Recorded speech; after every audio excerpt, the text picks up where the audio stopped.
Hello, everyone. This is Unfound Live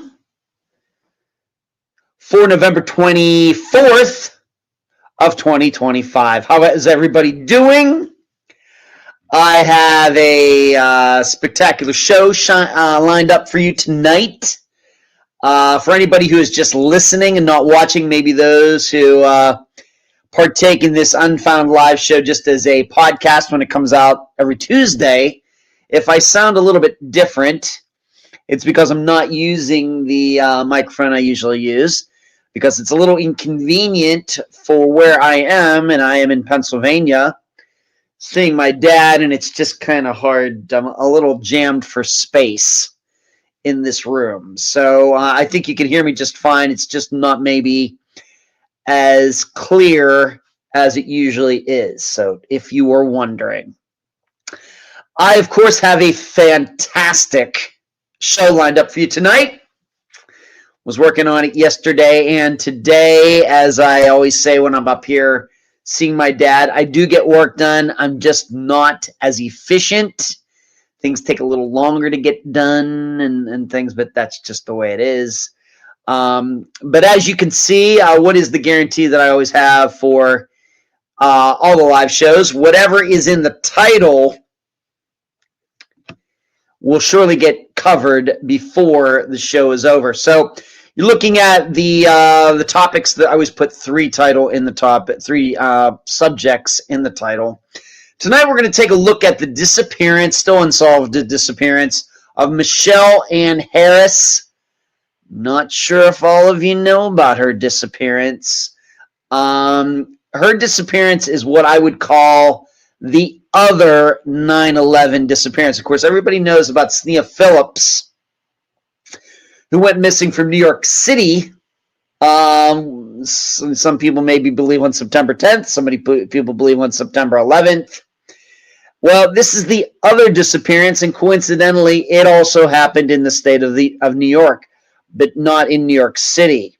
Michele Anne Harris is this woman's name. She's 35, and I've known about her disappearance for a long time, and it was a well-known 2020 or Dateline series of episodes back in the day because of everything that went on in the prosecution trying to prove what happened to her.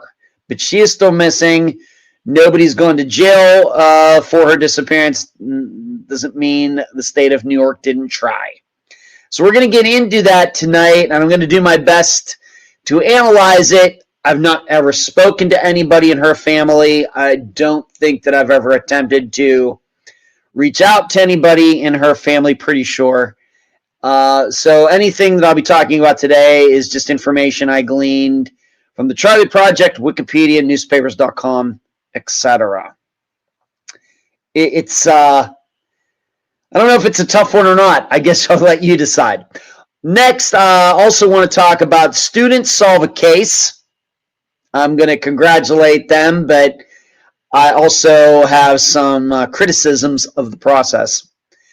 And then this is a story that popped up, I think, in my feed on Facebook over the past week, even though this case was resolved, I think, a couple years ago or something.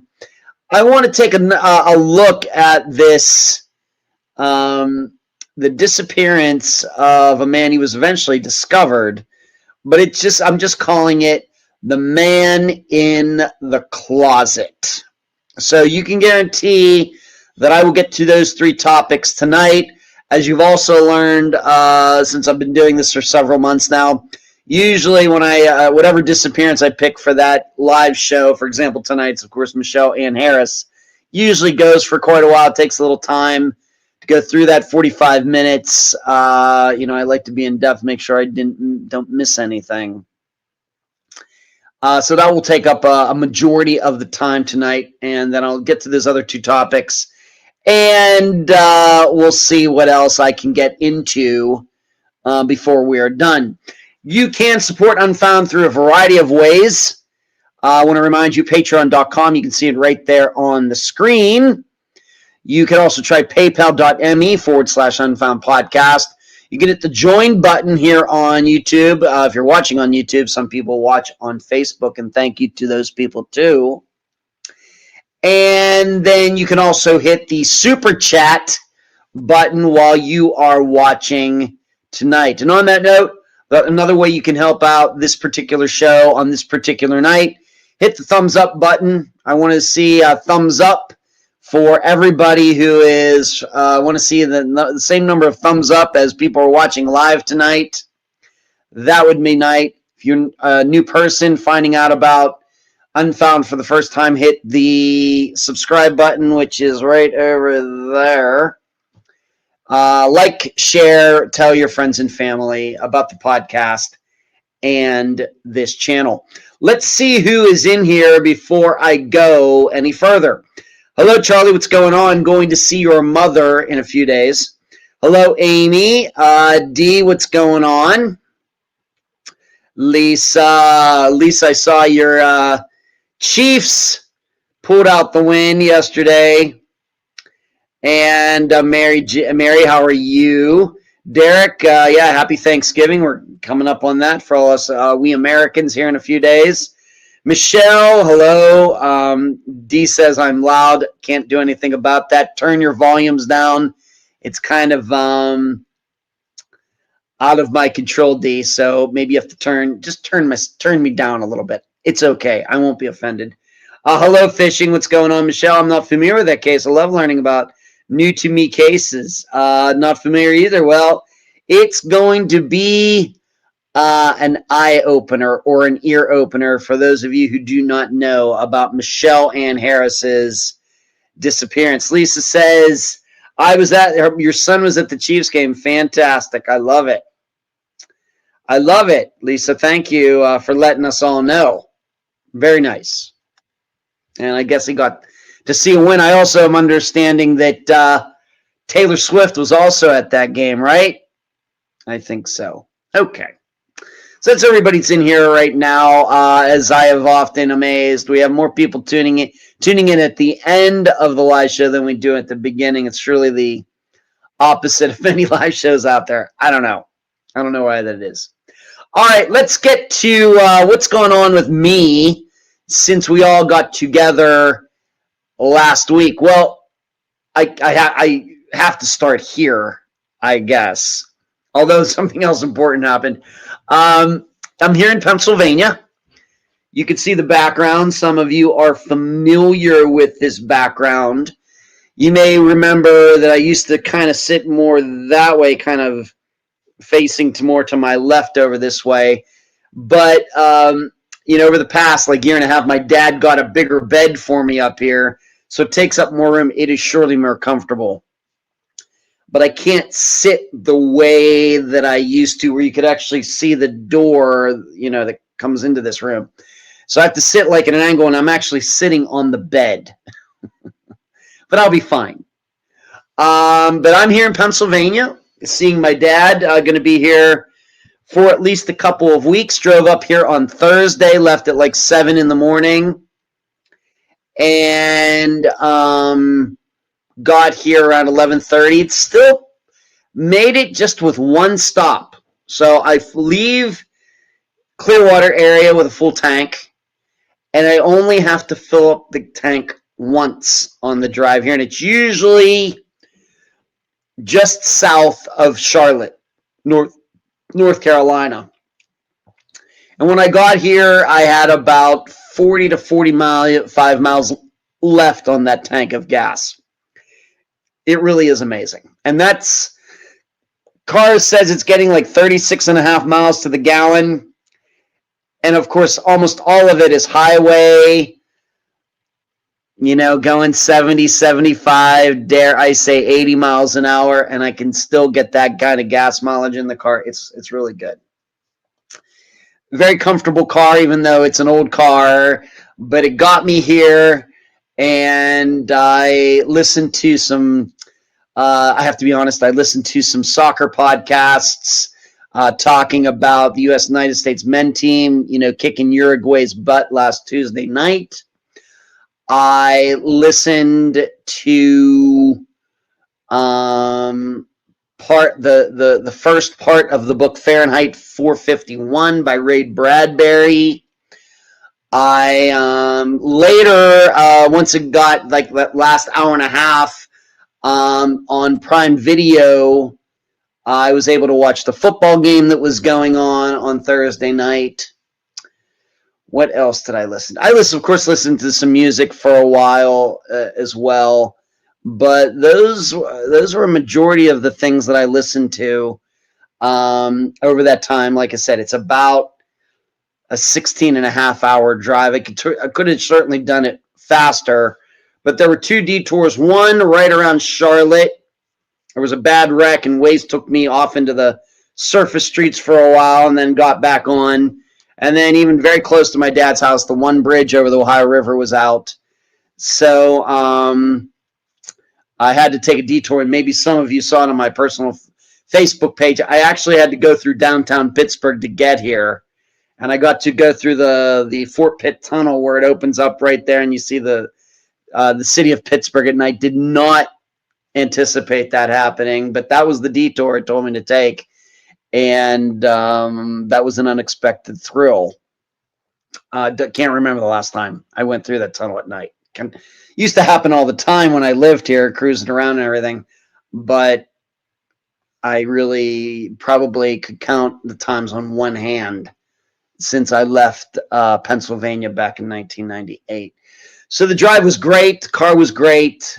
Air conditioning, heater works. So I know you're saying 16 and a half hours. It goes by so fast. It really is true. It's really weird. So I got here. Like I said, going to be here a couple weeks. Going to go over to my sister Diane's for Thanksgiving on Thursday. And so I'm here for, it's not too cold here. It's chilly, but it's not, it's still just November, I guess. So that's what I did last Thursday. And that's why for some of you, if you, of course, you're a YouTube supporter, get the special YouTube benefits, or you are a Patreon supporter, you got last week's episode really, really way earlier than normal. So I hope you enjoyed that. Let's see what everybody's saying. Yeah, Taylor too. Yes, Lisa. The cake, what's going on? The cake. Julian, wow, I haven't seen you in the chat for a while. Hello, Julian. How are you doing? Good to see you. Hello, Michelle. My internet went out at the part last night about the house. Sorry about that. Yeah, Mary, we wondered what happened to you last night we wonder what happened. I wish I had parents to visit. You're fortunate you can visit your dad. Thanks, Mary. And he loves me being here. I fix things and take care of things when I'm here, computer stuff and everything. So yes, he there's that. Donna, watch movie. Interesting. You mean Fahrenheit 451? Okay, Donna. Hello, Donna, by the way. Derek, Fahrenheit 451 is a great book. It's fitting for the times we're currently living through. Yeah, that was part of my thinking, Derek. Guy Montag, the main character. And then, oh yeah, right. Sorry, D. Actually, last Thursday night while I was driving, I also did a live show with D. We had some communication issues because at that time I was going through West Virginia with all the mountains. But yes, D and I did a live show. Thank you, D, for reminding me. Yes, D and I did a live show last Wednesday night or Thursday night. And I think that might be the first live show I've ever done, period, where I was driving at the same time. Don't worry, the camera was not on. I was keeping my eyes on the road. But yeah, D and I had a fun time with that. Hello, Jays and Mays. What's going on? How's it going? It's going fine because I'm doing this live show. Jacqueline, hello, Jacqueline. Welcome home. Well, it's not home. My guess it's kind of home, but not really, Jacqueline. But I know what you mean. You sent me a DM. Maybe I should look at that, D. If you're, let's see here. I see that what you sent me here. Yeah, I could do that, D, but I'll just do it this way. Thank you. I suppose I could do that, D. Now that I've seen your message, thank you, Taylor. We have drones coming on the case. I was talking you drones. I guess drones. All right, good, D. And Ron, I watched. Actually, my dad and I watched the Riverhounds on Saturday. That was surely more an enjoyable game than the Steeler game. But we watched that. We watched the penalty shootout at the end. That was pretty cool. It was really cool. Steelers not so cool, but the Pitt Panthers Saturday night, my dad and I watched that. Fantastic. That was really fantastic. And it was good to be able to watch it with him on his humongously big screen there in his place where he lives now. Now, the other important thing that has happened since last Monday is I've become a great uncle for the fourth time. Of course, all of you now at this point know about Charlie, who is in the chat. He goes by Charles Flat Baby. As many of you heard over the years, as Charlie's taken part in the chat, he has two sons. So, of course, I'm a great uncle to them. Of course, Charlie is my nephew. I'm an uncle to him. So his kids would be, I'd make them, I'm their great uncle. And then my niece, and he is the son of my sister Diane. And then I have a brother, Brian. You all know about Brian. And he has two kids. And his daughter, Ashley, had a little girl whose name is Dahlia, and I think she's 9 now. So I'm a great uncle to her. And now her brother, Ashley's younger brother, John, he and his wife, Gabby, just had their first child on Friday, November 21st, 2025. And they live out in Vancouver, Washington. And I have to admit, I forget where Gabby works and everything. But my nephew John actually works for Nike, and I think in their shipping department. And they had a son, and his name is Jules Oliver Joyce. And Joyce is what you would say had I not been given up for adoption, that would have been my last name. But Jules, Jules, Jules Oliver Joyce is this young man's name.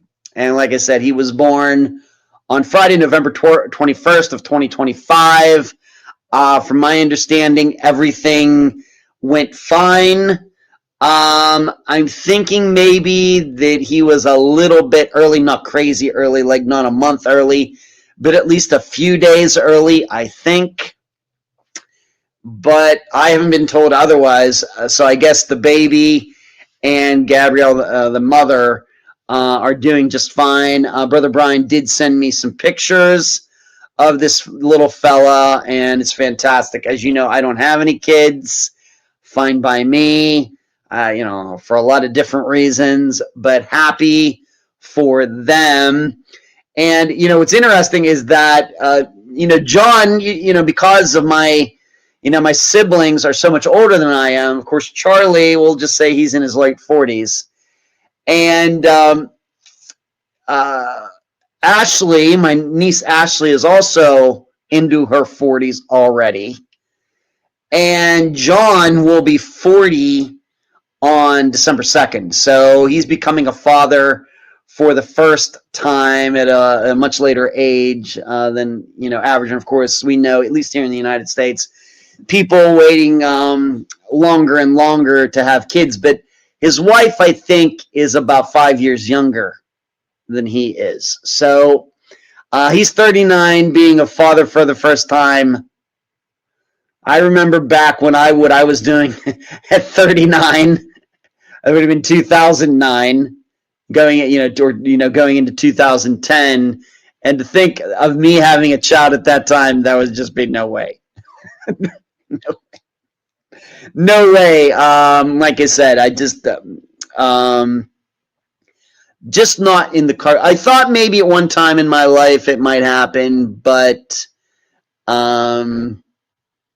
those things just passed. That's all I can really say. So very happy for John and Gabrielle. It seems like yesterday, like 25 years ago, that Brian, when he would be in his truck, he would have his kids with him, and he'd go through Las Vegas. He'd drop the kids off with me. Like, this would have been like 99, I guess. He'd drop Ashley and John off with me at the time. Ashley would have been like 14, maybe 14, 15. And John would have been, what would that have been? Yeah, he was born in 85. So 13, 14, something like that. And, I lived in an apartment, but I had a racquetball court. I had on the premises. I had a weight room. I had the pool, had the hot tub, living in Las Vegas. I can remember taking them to the movies. And then one time it was just John. John and I went up to the Strip, and there's this huge arcade up on the Las Vegas Strip. We played games for hours. That's the kind of, I don't want to be a parent. That's the kind of adult I want to be able to be around kids. So it seems like yesterday, and now here they are. They have kids of their own. They're both married. They have kids.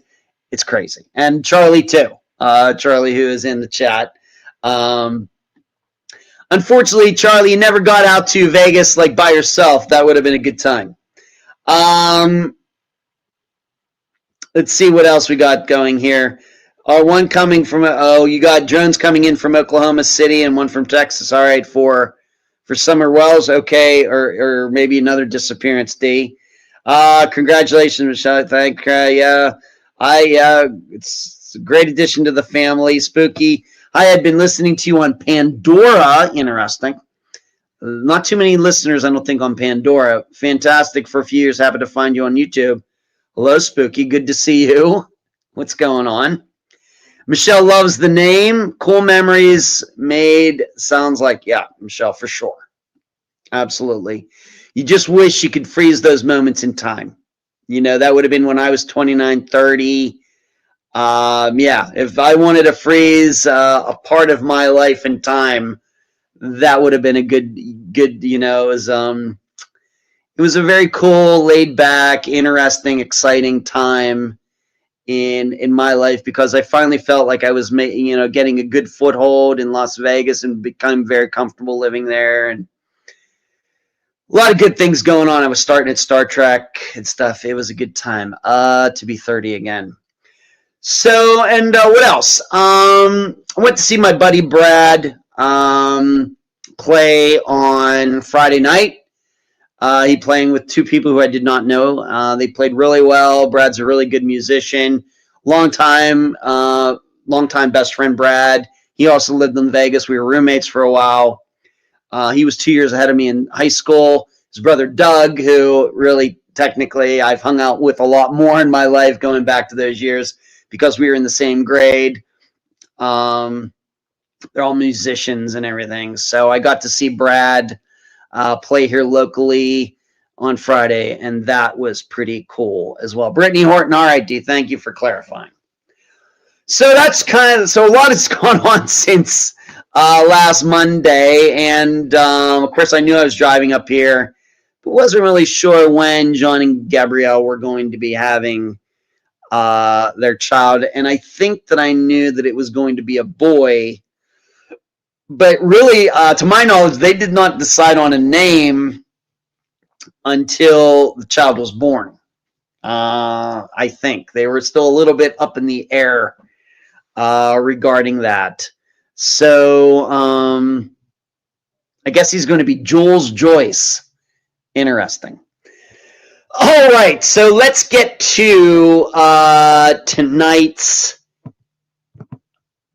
show. And I might as well start with the first thing on the list, and that is the disappearance of Michele Anne Harris. JJ, yes, he's going to be like a superhero. All those, like Peter Parker, The alliteration of the names, the same letter for the first and last name. It's like a superhero. That would be cool. So I want to talk to you. I'm going to tell you. I'm going to analyze this disappearance of Michele Anne Harris.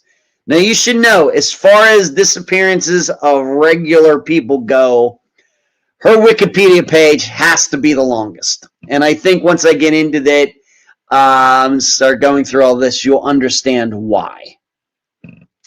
But I first found out about her disappearance way back in the day, probably, or not to give too much away, but during the process of her husband being brought to trial for her disappearance, meaning, prosecution thought that he murdered her. Because it was so drawn out and everything that went on that they actually did episodes of Dateline or whatever it was while this was going on. So I think that is the way that I originally found out. But the way I remember it, there were multiple episodes over a few years about her disappearance. And I want to reiterate, she is still missing. Nobody now is in jail for her disappearance. No charges, let's just put it this way. No charges have ever completely stuck. So allow me to, J-O-J-D, that's right, Jules Oliver Joyce. So I'm going to read quite a bit of the page on Michele's disappearance.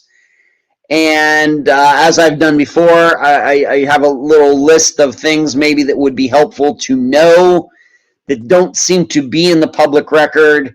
And then I will do my analysis and I'll try to give you my best idea about what I thought happened. Of course, if you're watching, maybe you want to go to Charlie Project and read along, or you want to go to Wikipedia while I'm doing this, especially if you've never heard of her disappearance before, that might be helpful.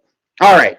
And like I said, I'm calling this the other 9/11 disappearance because she disappeared on September 11th of 2001. Michele resided on a 252-acre estate. Yeah.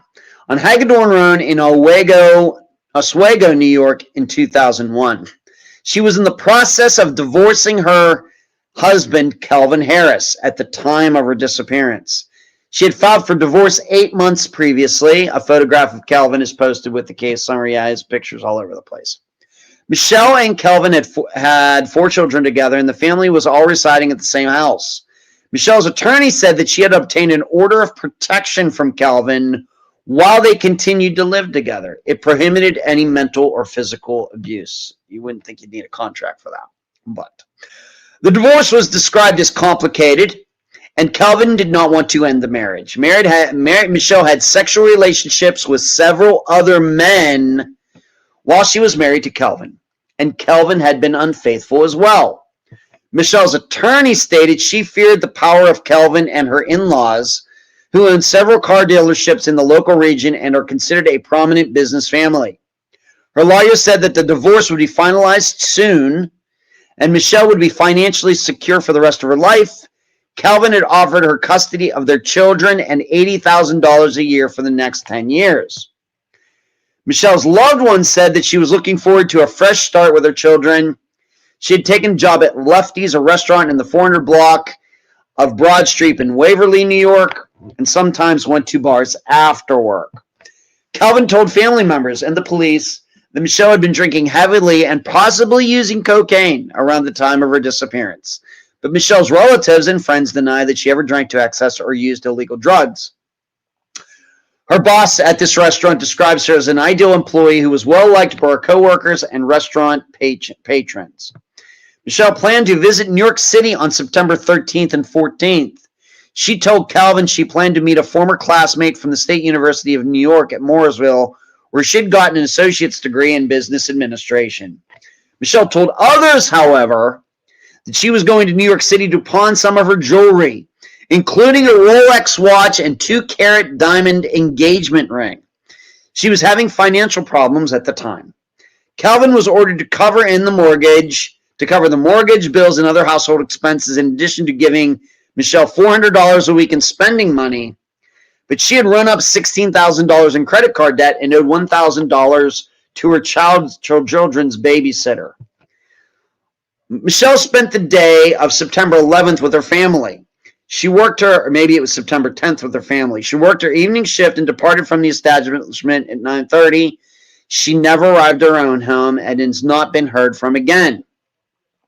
Michele's minivan, a gold 2000 Ford Windstar, remember those, was discovered abandoned on September 12th by the Harris family housekeeper. It was on the road shoulder near the entrance to the Harris property. So it was like at the beginning of their driveway. The driveway hits the main road. That's where the car was sitting, although the driveway is like a quarter mile long. The keys were still in the ignition. It was unlocked. An extensive search of the area produced no clues as to Michele's whereabouts. There's been no activity on her cellular phone, bank accounts, or credit cards since her disappearance. Tiny drops of blood were found in the kitchen and garage of her home. There were no other indications of foul play. And you should know the Wikipedia, once again, I only have like I said, this disappearance can get very, very complicated very fast. Like I said, on Wikipedia, it goes into a lot more detail than what is saying here. For example, what it says here. For example, the woman, it was the housekeeper who found the car, and she saw the van sitting there, drove up to the house. Calvin was up already that day. She tells him that the van's out there, and we got to go out there and see what's going on. And then two of them went out to the van. So the van, he's at home. The van is at the end of the driveway, a quarter mile away, as an example of something. Maybe it's just not as detailed here. Calvin suggested other men in Michele's life might have caused her disappearance. She was seeing two boyfriends at the time she was missing. On the night Michele disappeared, she had drinks with one of her boyfriends, Michael Casper, and a friend of his, Michael Hakes, then stopped at the Barton, New York apartment of her second boyfriend, Brian Early. He said she left between 11 and 11:30 p.m. Michele's relationship with Casper was a secret. Not even her best friend knew about it. Early, who had met her in the fall of 2000, said he loved her and hoped to marry her after her divorce from Calvin was final. So he's wanting to marry her while she's having another boyfriend, unbeknownst to anybody, including him. So she had a lot of guys in her orbit. Authorities took a closer look at Hakes when they found out he was a convicted rapist who had served a decade in prison in Arizona. They could find nothing to tie him to Michele's disappearance. However, Hakes, Casper, and Early cooperated fully with the investigation and passed polygraph tests. According to witnesses, Calvin seemed unusually calm and nonchalant about his wife's disappearance. Only a week after she vanished, he said he planned to sell all of her belongings at a garage sale. Within 3 weeks, he rekindled a relationship with an old girlfriend. Police considered Calvin the prime suspect, so the husband, in Michele's disappearance from the onset of the investigation, but he didn't face charges in her case for years. In 2005, so 4 years later, Calvin was charged with her murder. The prosecution theorized he beat her to death in her home on the day of the disappearance, so she got home that night and he killed her. A judge threw out the murder indictment in early 2007. We're going to get into that, citing flaws in grand jury proceedings. Calvin was re-indicted on the same charge less than a month later. A blood spatter expert testified, saying the blood stains in Michele's kitchen and garage appeared to be fresh, and their size and shape were indicative of blunt force trauma. Calvin's attorneys argued there was no evidence to indicate Michele was ever deceased. Calvin was convicted of second-degree murder in June 2007. However, in November of 2007, a judge overturned the conviction and ordered another trial. This is probably right about when Dateline or whatever started covering this case. The judge based his decision on the testimony of a surprise witness who came forward after Calvin's conviction and claimed to have seen Michele alive hours after Calvin supposedly killed her. The witness said I'm going to get into all this. Bear with me. The The witness said she was standing at the foot of the driveway arguing with another man, and there was a pickup truck parked there. Calvin was retried in August 2009 and convicted of second-degree murder again. He was sentenced to 25 years to life in prison, but in October 2012, so 3 years later, that conviction was overturned. At his third trial in May 2015, the jury was unable to reach a verdict, and the judge declared a mistrial. At his fourth murder trial in the spring of 2016, so now 15 years later, Calvin waived his right to a trial by jury and was tried by judge instead. The judge acquitted him eventually of all charges. Calvin and Michelle's children have supported their father, Calvin, since her disappearance, saying they fully believe in their father's innocence. Foul play is suspected in Michelle's disappearance due to the circumstances involved. Now, some things, fourth murder trial. Yeah, Michelle, I'm going to get into all this. Thank you. Yes, you heard correctly. So just some things I want to add to that. That when she would have been getting, this is usually her getting home around that time was not unusual, and all of the children were home at the time. So it's not like he was home by himself. She gets home and he kills her. The children are there. Now, very well may have been that they were in bed or something. I'm not saying you have to believe he did it. I'll do my best to try to analyze this before we're all done. But if you're thinking, well, he just, she just came home and he killed her. Well, there are children to take into account, and there are four of them, and I know at least a couple of them would have been old enough, to understand if something violent was happening. I forget what their ages were at the time, but at least a couple of them, I think, were old enough to if there was something bad had happened, they would have maybe understood what was going on. Just saying. All right. I want to say what I started at the beginning. It's very complex. Not going to be able to get into every nook and cranny. I mean, we got 15, 16 years. We got 4 trials. We got there's a lot of stuff going on in this disappearance. And it's probably, of course, why Dateline featured it. It's probably why it is stuck in my head all these years, even though,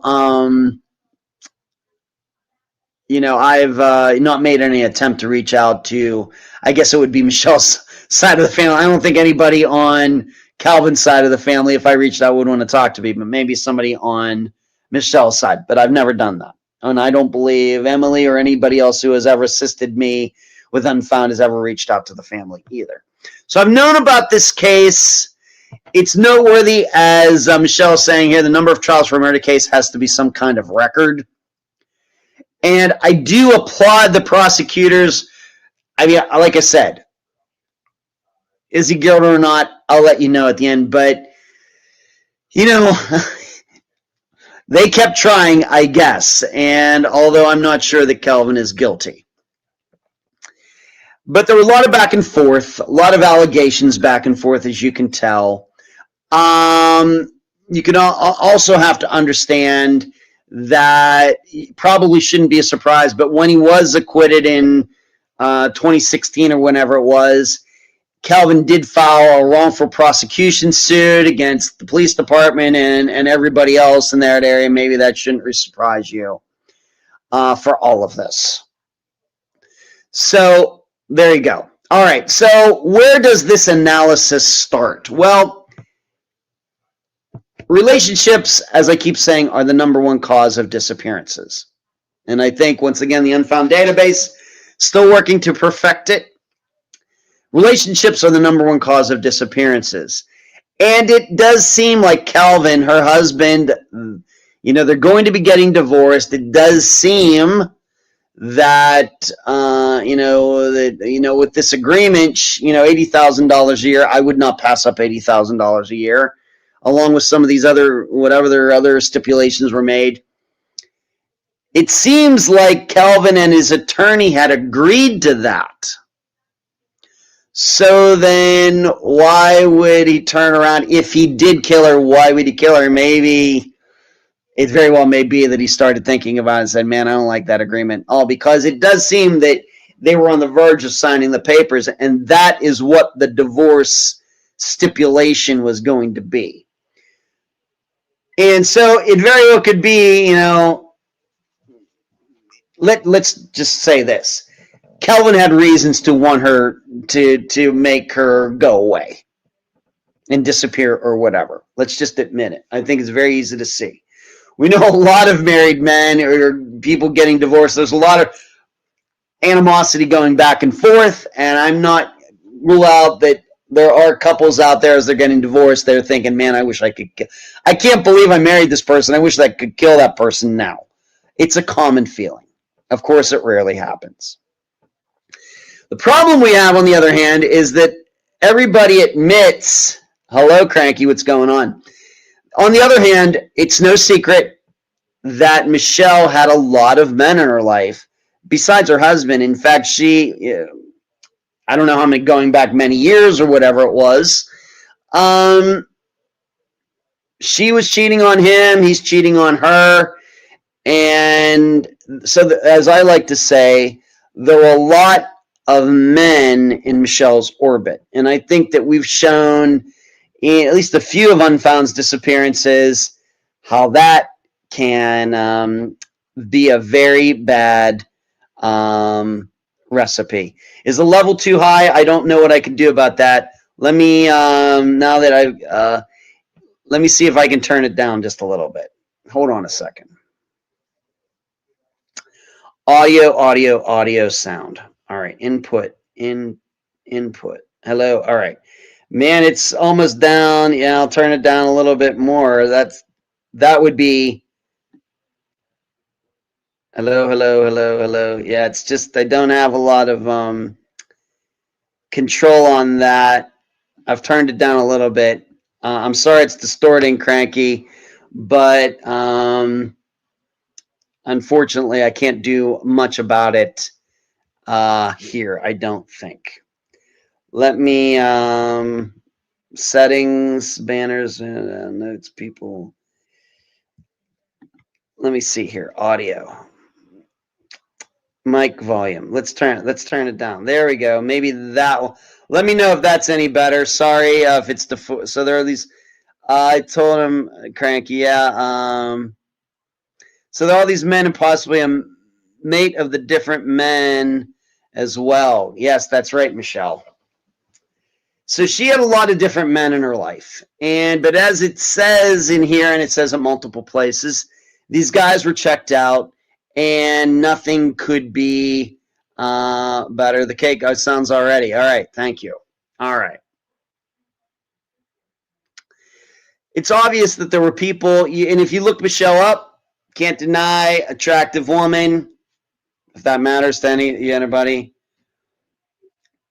So, there were guys probably waiting for her. Of course, the guys not even waiting for her to get divorced. They were more than happy to be with her, even if she was married. The question is, did they know she was married? I really don't know that one way or another. I guess what I'm saying is a lot of good suspects, and you know how I feel about when police start saying, well, they passed the polygraph test and we've cleared them. To me, that doesn't mean anything. We hear that all the time. Well, these people have been ruled out. Were they really ruled out? Don't know. And it doesn't help that some of these guys had prior records in which, some violent tendencies, but it also shows that Michele was not making a very good choice. Hey, I got no problem. It's one of those don't want to get judgmental here. If she's having marriage problems, I would urge everybody to get divorced first before you start thinking about having a new relationship. Easy for me to talk, being that I've never been married. But, if you can't wait that long, how about making some better choices with the men or women you're going to be around? How about that? Now, did she know that these guys had these prior records? I don't know. Probably not. But I also know that what are the odds that she's out there meeting new men and they tend to be of that caliber? And in addition, she's the one guy wants to marry her here, so he says, and here she's going from one guy's house to the other.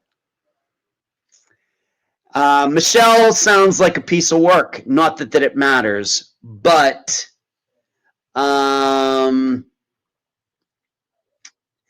she was walking a very dangerous path, though. And not just even because she was married. Even if she weren't married, even if she was a single woman at 35 with no kids, very dangerous. Very dangerous. Just the way it is. Okay, just the way it is. Like I said, I'm not here to be judgmental or anything. And certainly if you're a single woman out there, my opinion is if men want to treat you well and want to take you places and give you attention, I guess I would say, never pass up those opportunities if you like those men. It's just make sure your standards are high. Okay, just don't take every guy, every Tom, Dick, and Harry who comes along. That would be my best advice. I'm not here to say you have to absolutely commit to one guy until that one. You want to date multiple men at the same time, fine by me. I don't care. Just make good choices about those guys. How about that? So now let's get into, like you heard, in the one trial, he was convicted. The husband was convicted. And if you can believe it, the very next morning, this witness came forward. His last name is Tubbs, and stated, here was what the witness said. Now, you have to remember, this is many years after the disappearance, like 6, 7, 8, 9 years, whatever it was, after the disappearance. Calvin was convicted, I think, for a second time or whatever it was. And this Tubbs guy, and I think going back to like the Dateline coverage or something, there might have made an allusion to maybe Michele's family thinking, did this guy get paid off by Calvin or Calvin's family or something like that? And in fact, maybe that rumor is even out there today. So the story is that Tubbs, the next day after Calvin Harris was convicted, he saw that Calvin had been convicted and says, hey, wait a minute, I saw something that morning. Now we have to wonder, you mean this Tubbs guy just discovered then that this trial was going on? Did he not know? He just happened to see it on the day after the conviction was made? It does sound a little convenient. But so Tubbs this is what this Tubbs, now you should know though, he wasn't the only one who came forward. The issue is that he was the only one that wanted to, there were two people who actually said they saw something. Unfortunately, the other person died before he could ever be cross-examined about, by police or whoever about this sighting. So it all came down to this one guy, Tubbs. He has this long story about he's a farmer out there and he was towing some piece of equipment from one field to another. And on that morning at like 5:30 in the morning, so she would have been out the night before, going with these different guys. At 5:30 in the morning, he's going real slow down the road there, towing something, having to go slow. He claims that he saw Michele in her van right there at the entrance to the driveway of where she was still living with her husband, soon to be divorced husband. And there was a guy, and they looked to be arguing. And the other guy was driving some pickup, was it described with a color and everything, but you have to remember, it was still somewhat, a little bit dark. 5:30 in the morning in September, still probably going to be dark. So he didn't quite, I don't think, get the color, but he said he saw enough to know that it was a pickup truck. He saw the two, and from the body language, he thought the two were arguing. And he just went on his merry way on this date. And, it's tough to understand, seemingly, is he had played no role in any of this until many years later, where out of the blue, he comes forward telling the story. He was not a participant in any of the trials before that. And seemingly, I don't know, never told anybody what he saw. until that morning after Calvin Harris got convicted, like I said, the second or third time. You got to admit, it does seem fishy. But I will also say there was some other guy who claimed he kind of saw the same thing, something like that. But once again, they really didn't have a chance to really question that guy well because he died first. That's where my analysis starts. It was on the strength of that eyewitness, this Tubbs guy, that conviction got thrown out. Because as I read in the paragraphs, if that's true, of course, the prosecution's case is that she got home the night before at 11:30 midnight and Calvin killed her. Well, how could he kill her at midnight if like 5.5 years later she's out at the end of her driveway arguing with somebody? It seems unlikely. Not to mention that there wouldn't have been a lot of time there because they were arguing at 5:30 in the morning. Well, the housekeeper that the Harrises had came to the house not long after that. And of course, the van was there then by itself. There wouldn't have been enough if this argument ended and that guy went in his pickup truck on his merry way. There certainly wouldn't have been enough time for her to drive up the house, Calvin kill her, bring the van back out, go back, try to clean everything up or whatever happened, and the housekeeper got there. It just doesn't seem like there would have been enough time. But problem is, we know that eyewitnesses can't be believed. And surely one that doesn't come forward for all these years should be believed. Unfortunately, the judge bought this. Now, the question is this Tubbs guy, was he paid off? Is it fishy? Was he just making things up? It's hard to say, because here's the problem. If this did happen, if he did see what he saw, this guy in this pickup truck who is allegedly arguing with Michele has never been identified. In addition, the guy he lived down the road, Michele. You have to remember, Calvin, the Harrises lived on 252 acres, so they really don't have a neighbor as we would usually define it. They lived on 252 acres. Yeah, they had somebody who lived next to them way down the road. 252 acres is a considerable amount of property. They were pretty well off. Pretty well off. So, in my opinion, there's no way the judge should have ever overturned this on that, whether the guy was telling the truth or not. That should have never happened. There are all sorts of reasons to believe that this is not a solid story, if only for the reason, are we sure he got the morning wrong? Now, granted, it's September 11th. It's something that's etched in everybody's mind, surely. On the other hand, we do know that she was spending time with multiple men. And it very well could have been that was like the morning before, that. And given everything, it's not hard to imagine that maybe she did meet one of those men at the driveway to her place. All we know is Tubbs said that it wasn't her husband. It wasn't in the pickup truck. It was not her husband. Now, once again, the witness was paid off by Calvin's family. This guy had a pickup. There was actually another witness to this, but the person died. It was never cross-examined.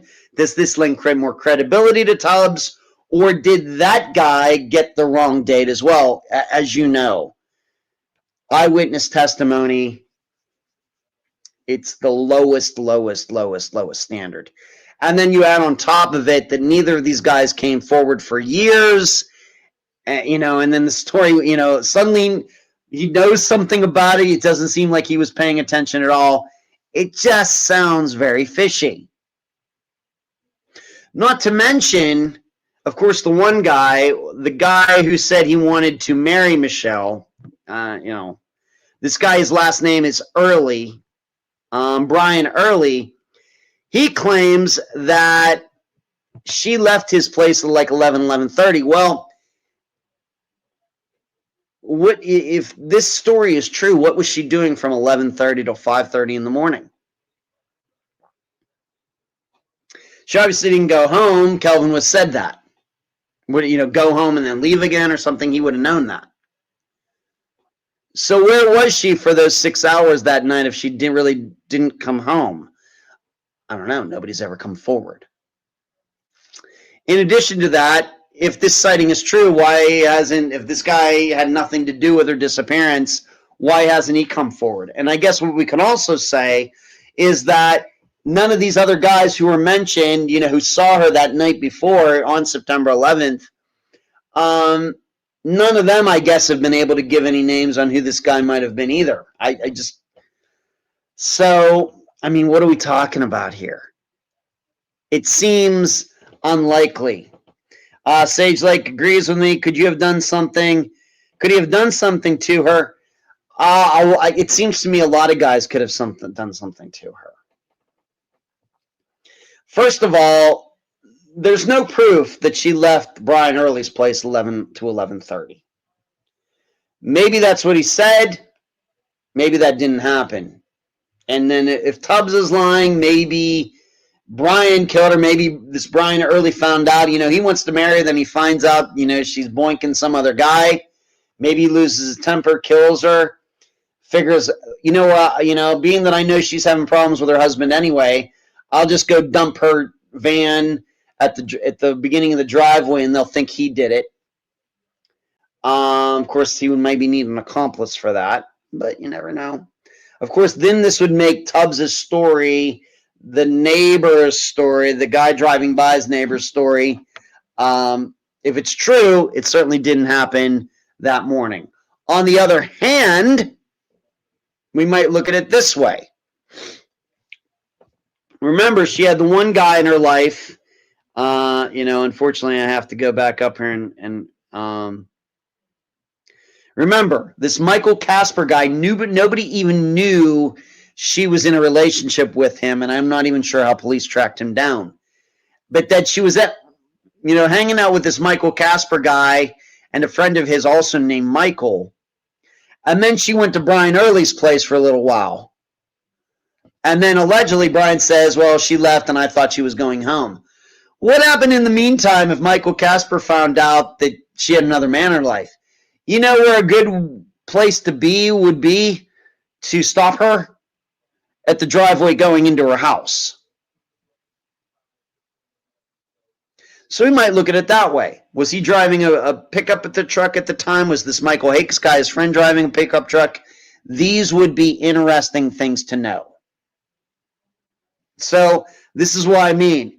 It gets very complicated very quickly when you have one woman, you have all these different guys, and then you add in, a witness who comes along, seemingly out of nowhere. Now, moving on, as you did hear correctly, there were droplets of blood found inside the Harris home.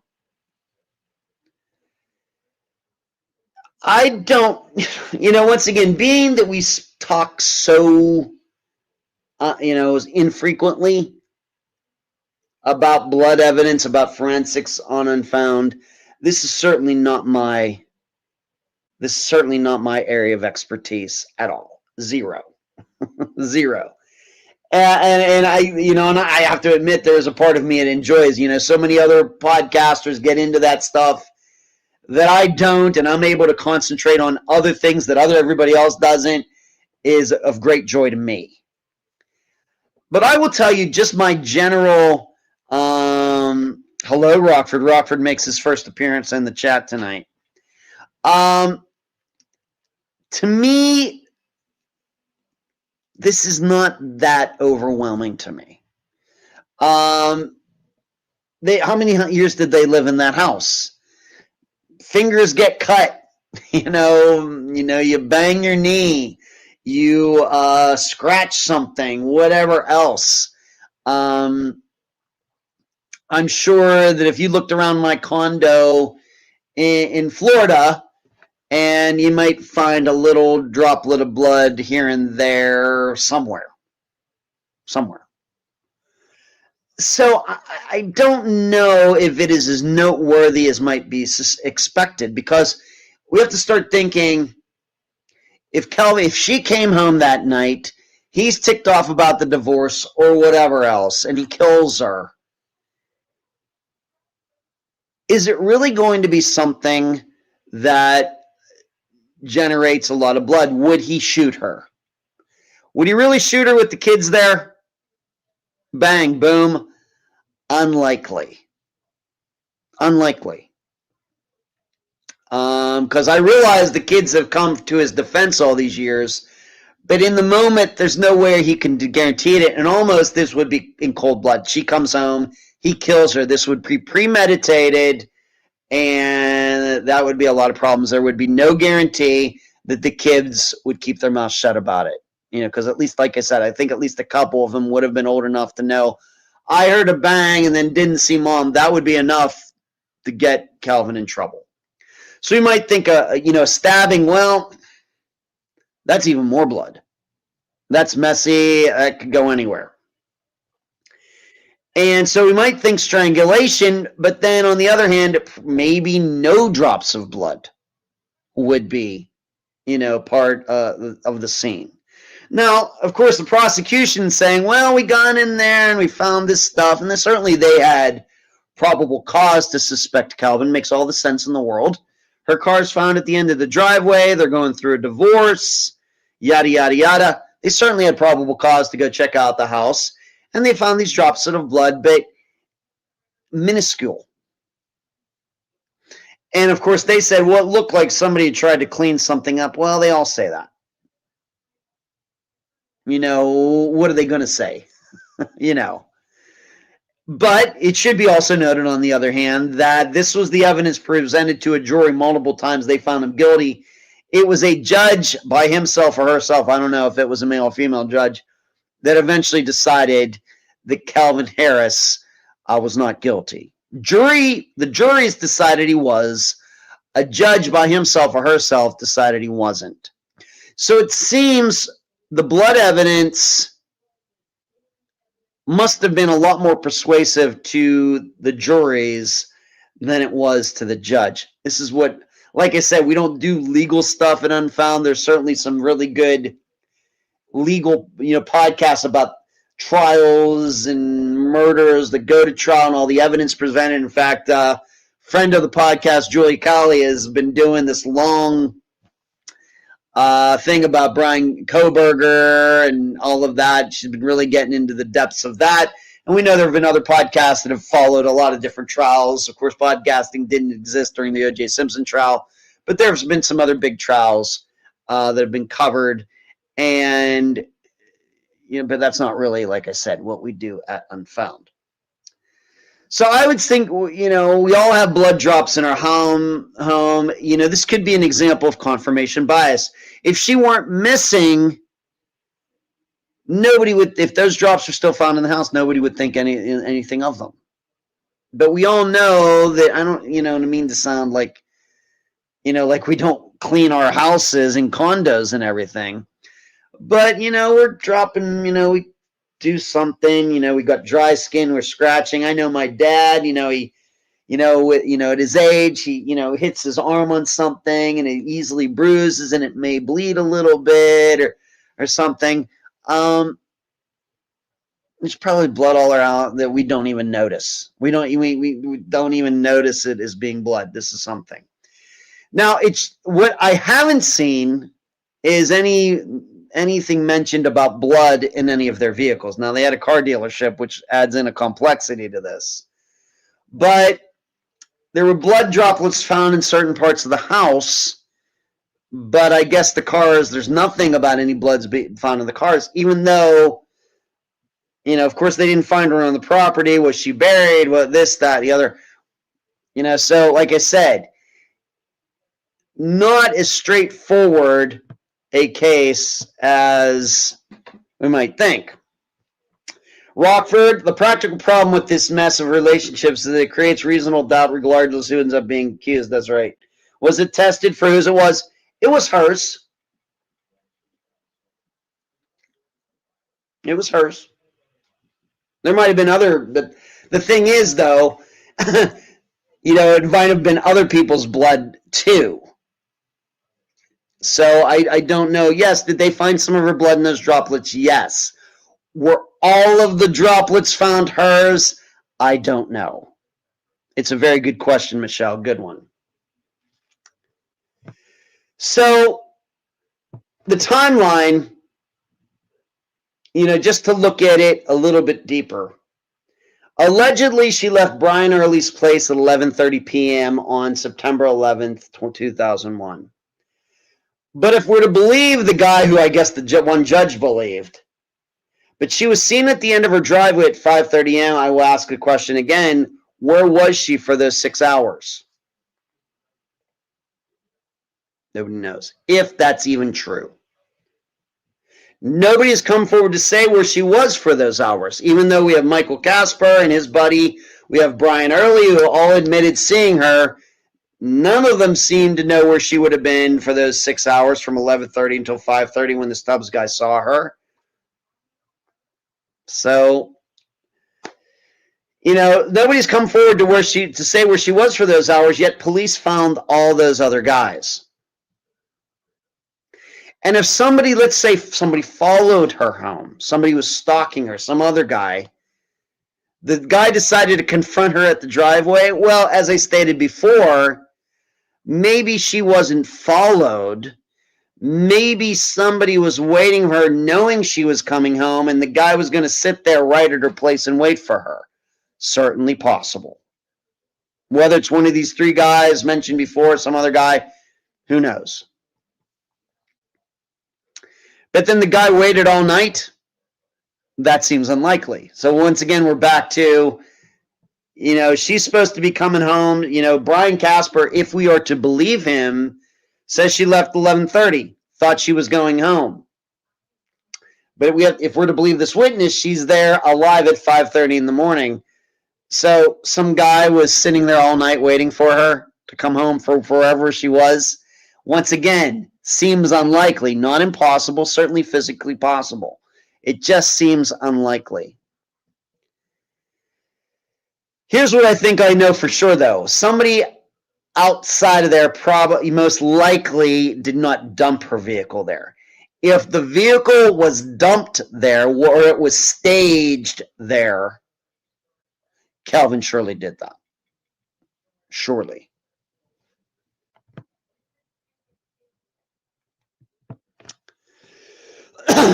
On the other hand, we also have to think if she did get home at 11:30 midnight and Calvin killed her, how did he do that without causing a ruckus amongst his children? What did this maybe happen outside? Well, maybe, but the problem is we have blood on the inside of the house. Did he get some blood on him and carry it inside? It doesn't sound like that was the prosecution's main theory. It seems to me the way I read it is that they think that, of course, trying to prove that Calvin did it, that she got home, went inside, something happened, and that's when little specks of blood ended up wherever they ended up being. Once again, to do it in this format and everything is a little too confusing and everything to go through every particular place where blood was found in the house. But as is usually the case, the prosecution thought it was the most damning evidence ever, and the defense said, no, there's nothing to any of this. And I'm guessing during the trial, they each had experts, trying to stress, one person can look at it and see one thing, another person can look at it and see the exact opposite. My insight is that, of course, coming from my experience in my own murder trial with me testifying in the prosecution of Steve Pankey, and that's always what I'm going to compare it to. Calvin Harris, if we're to compare him to Steve Pankey, Calvin Harris is much more likely to have killed his wife, Michele Harris, than Steve Pankey killed Janelle Matthews. I mean, if we want to put it that way, and I know all of you at this time probably know, Janelle Matthews' murder and all the Steve Pankey stuff as well as anybody. Haven't heard about that. Michelle, you don't know about Steve Pankey? You don't know about Steve Pankey and my appearance in that trial? You don't know about that? Have you not heard about that? It's totally fine if you haven't. Oh my goodness, Michelle. Well, I would suggest after the show is over to track down, go back to November of 2019 and first listen to the interview I do with a guy named Steve Pankey, who is eventually a convicted murderer. You can start there. And that will then take you to the other episodes that I talk about my involvement with all of that. Rockford, I've criticized many prosecutors for being too reluctant, but in this case, I don't see how you do it without a body. Wonder if DiBiase would agree. I could contact him and ask him about that, Rockford. I haven't spoken to him in ages. Yeah, Michelle, you do that, because I can guarantee you, Michelle, everybody else in this chat, pretty sure most of the other people in the chat know about all of that. So that would certainly be a good way to catch up. And it's probably one of the most noteworthy things I've done in the 9 years of doing the podcast. So as you heard, they took him to trial multiple times. A jury's found him guilty multiple times. And then on technicalities or on a witness overturned, then finally he got a trial done by just a judge. And the judge decided he was not guilty, meaning at the very least, that the prosecution did not prove its case beyond a reasonable doubt. I agree with that. I've been listening for years too, and yeah, that is interesting, Michelle. You got to track that down. In your podcast feed, go way back to November 2019, and then do a search for the other episodes, but you got to start there. I can't believe that's like 6 years ago now. I don't know where the time goes. I can see my impression about all these trials and everything else. The jury certainly, now you should know, since this all happened in 2016 and Calvin Harris got to walk away a free man, he's gotten in trouble. Petty things, harassment he stalked one of the law enforcement officers or whoever that was involved in the case. The guy, not to bring up something that was mentioned this past Friday, but Calvin Harris is a real a-hole. All right. He is a real a-hole. That doesn't make him a murderer. My impression is that there is a lot of reasonable doubt in this disappearance. I got to admit, simply for the reason that Michelle had too many men in her life, and a couple of those men were ones that had criminal records. That doesn't help. But I think the jury's convicted Calvin Harris because they just think he's a bad guy. Whether he killed his wife or not, you know what? He is an a-hole, and we want to throw him in jail because of that. And I'll admit, this is the same theory I have, for Steve Pankey. He very well may have killed Janelle Matthews. I don't know how he ended up on that street at that time and everything else. I have no idea. I can guess, but I really don't know.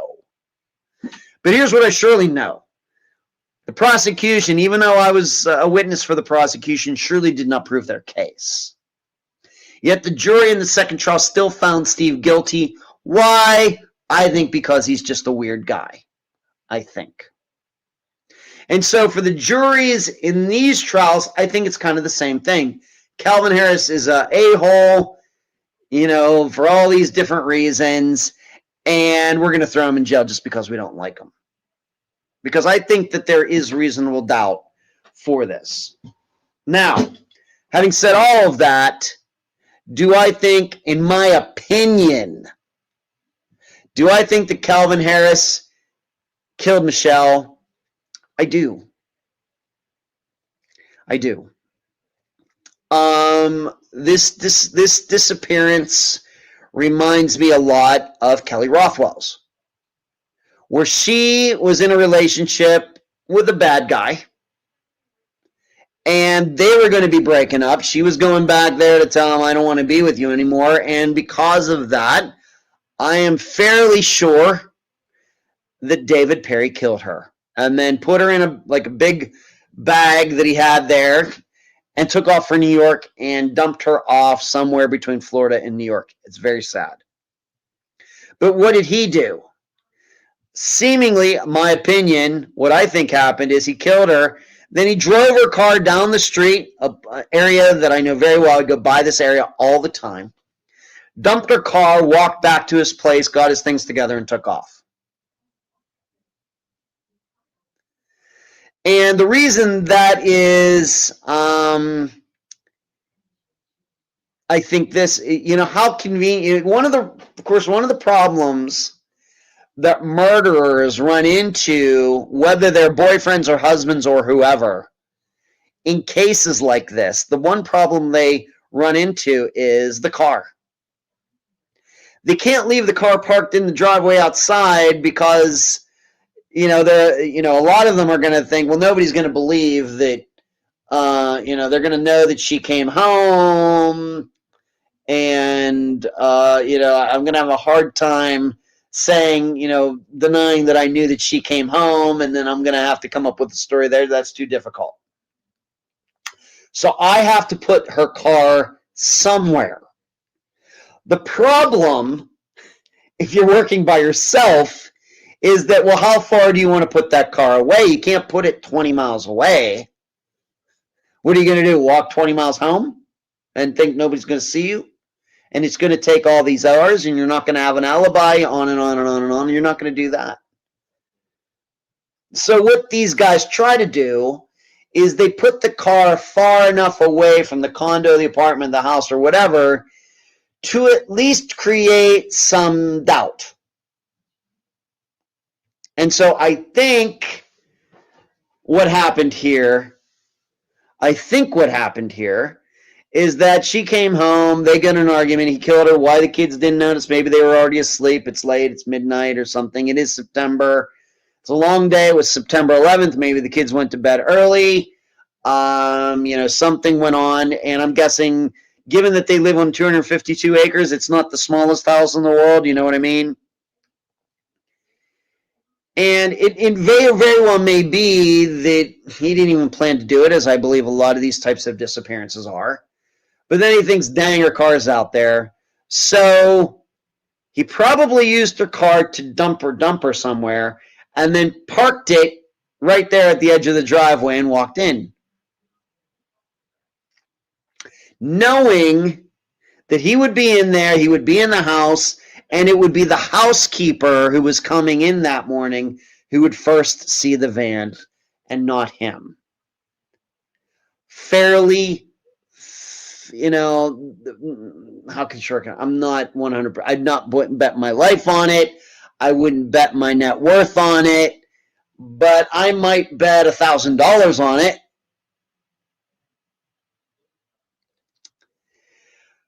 And surely, here's what I can also say. Once again, I'm not here to make judge. I've made some pointers, but if Michele doesn't have those other men in her life, probably this is a trial that sticks. The first trial would have stuck. What did Tubbs see? What did those witnesses see? Nothing.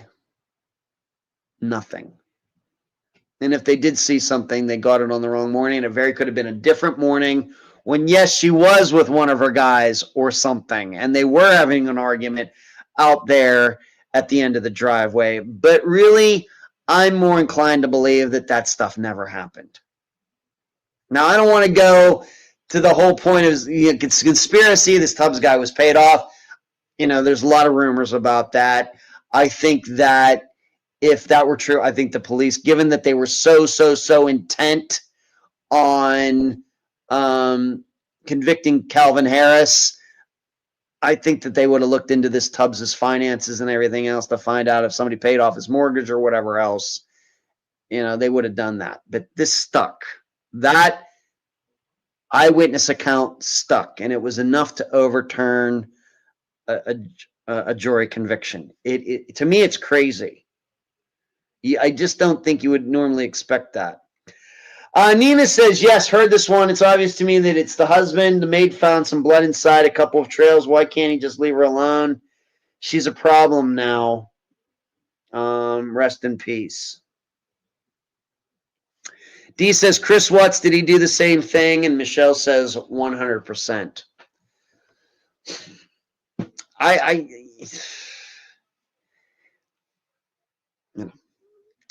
She wouldn't have run off. She was on the verge of seemingly getting a divorce, and she was going to be getting this money, and she was telling people how, happy she was to get on with it. She would not have run away in the middle of that. Could some other guy have been stalking her? Somebody wanted to? Yes. The guy was waiting for her at 5:30 in the morning, at the end of the driveway.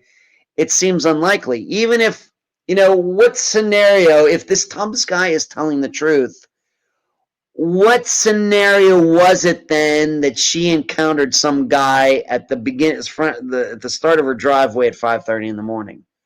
What exactly was going on there?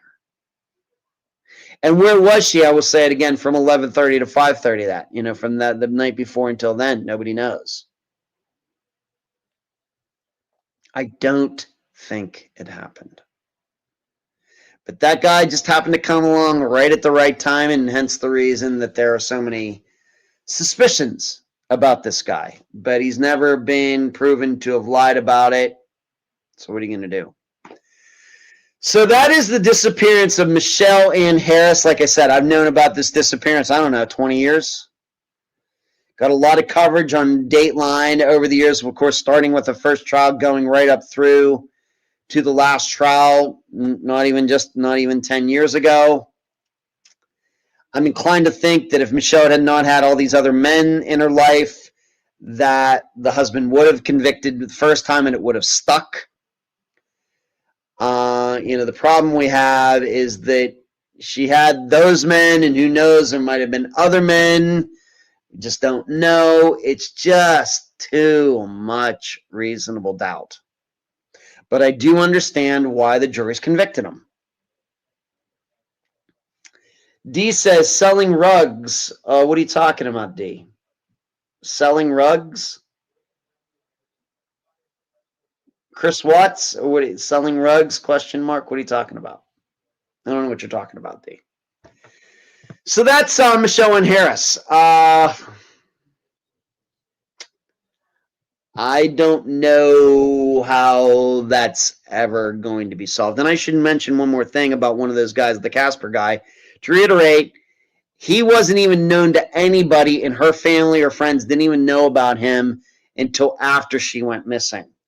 So this does raise the possibility that she had other men in her life, at least one other one, who also she never told anybody about. And, that, of course, that person could be the killer. But selling drugs, yeah, D, selling drugs, selling rugs. Yeah, I guess there's money in selling rugs too, D. All right. So, like I said, it very well may be that somebody else caused her disappearance, but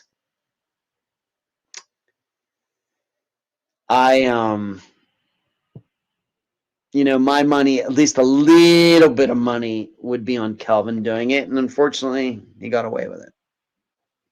And, you learn about how he has acted since he got acquitted.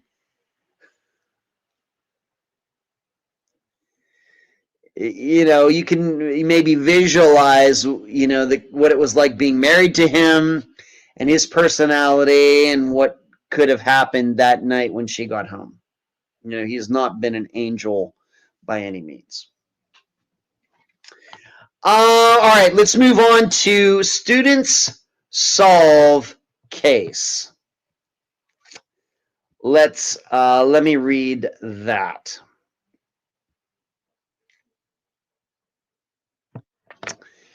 Arlington police announced a stunning arrest in a 34-year-old case on Monday. Chief Al Jones, this would have been, I think, last Monday or the Monday before.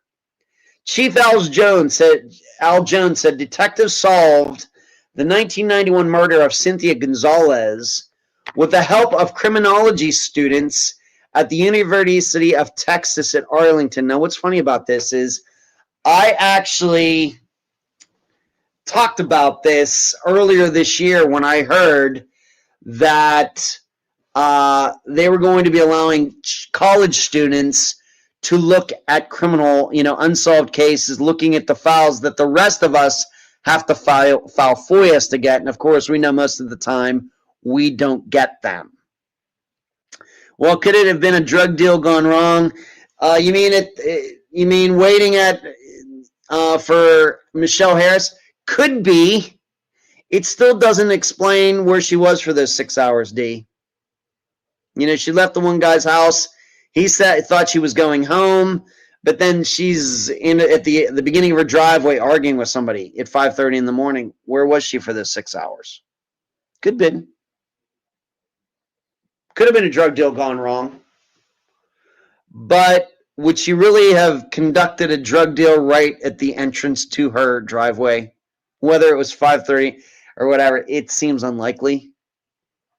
When we launched our partnership with the University of Texas at Arlington, we've always hoped that we could get a moment like this. Gonzalez reported missing on September 17th, 1991. The 25-year-old young mother, who police said worked as an adult entertainer, left to meet a client for work the night before and was never seen alive again. Her ex-husband reported her missing, and her car was found abandoned hours later in the 900 block of Cedar Springs Terrace. On September 22nd, 1991, her body, which had been shot multiple times and was decomposing, was found in rural Johnson County.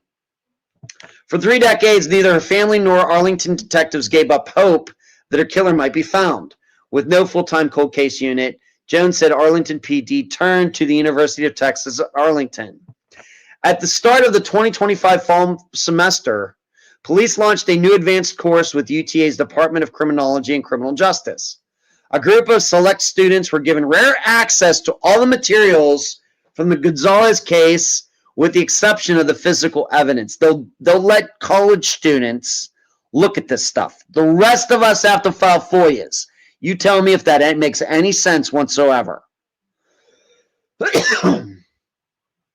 Their fresh eyes led detectives to re-question now 63-year-old Janie Perkins, yes, a woman, after the students noticed that Gonzalez and Perkins were friends and shared a romantic partner. Several weeks before the murder, the unidentified partner told Perkins that they were ending their relationship. This guy was ending his relationship to be with Gonzalez. Perkins also had no alibi for the night Gonzalez went missing and failed 2 polygraph tests when she was asked if directly she knew who was responsible for the disappearance and death. Perkins even told detectives that she was glad Gonzalez was dead and thought about either killing her or having someone else do it. Following the student's discovery, detectives re-examined the investigation files and discovered witnesses had said Perkins had admitted she was involved in the murder and had mentioned specific details. It took kids to find this. It took kids to find this. Miss Perkins knew information only a killer would know, Jones said. Perkins was arrested on November 6th, so just a couple weeks ago, on 1 count of capital murder. The development shocked Gonzalez's daughter, Jessica Roberts, who was just 6 years old when her mother was murdered. I'm so grateful for this program and so proud of these students, and so thankful for the time they have spent and the effort they put in these cases. I was beside myself and only found out last Thursday, so it's been a process and I'm still processing it, Gonzalez's daughter said. The students were emotional too. We had to comb through 400 to 500 files, photographs from the crime scene, said senior J.C. Concannon. We're so honored that we're able to give the family some peace of mind. Gonzalez's family hopes this development will lead to more cases getting another look. I'm just so thankful, and gratitude is hard. And gratitude is hard to explain. The daughter said, "I hope they get to solve many more cases." Currently, the UTA class is reviewing 2 other cold cases. This is basically a combination of the things that should be happening, said UTA professor Patricia Eddings. There are not enough people in the crime labs, not enough detectives in the crime labs. These people need to be supported so much more. NBC5 reached out to the attorney representing Perkins for comment. I guess no comment. Does this make any sense whatsoever? I mean, really, how many times can interested people file FOIAs? That's an ongoing investigation. People who are adults, who are interested in these cases, who probably can do some good work, and no, they're going to pawn these files off on a bunch of criminology students who most of them will not yet even end up being, probably, no offense to Dr. Grace Telesco and everybody at Nova Southeastern University, but many of them will not end up in law enforcement. But they'll let them see these files that the rest of us can't get.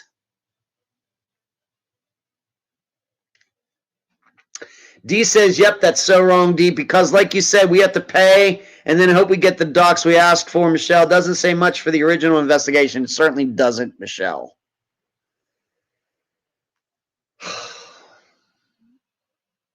It's, like I said, it's hard to understand.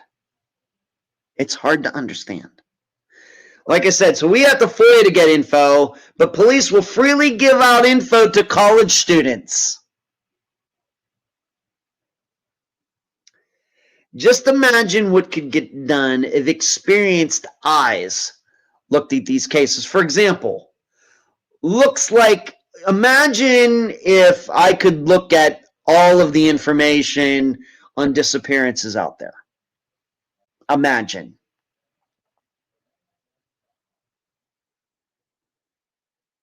It really can tick you off. And the thing is, I made fun of this program earlier this year. Now, I guess I have to sit here and say, well, I'm glad they did it. Murder got solved. Oh, well, I guess I was wrong. But once again, did they really need students to look at this?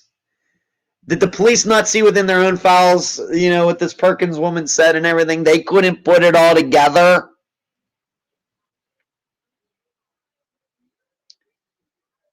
It's exasperating. It is crazy. Rockford, it sounds like an Arlington middle school class could have gotten to the bottom of this too. Turns out reading the files can solve cases. Yeah, imagine that. Imagine that. I don't know.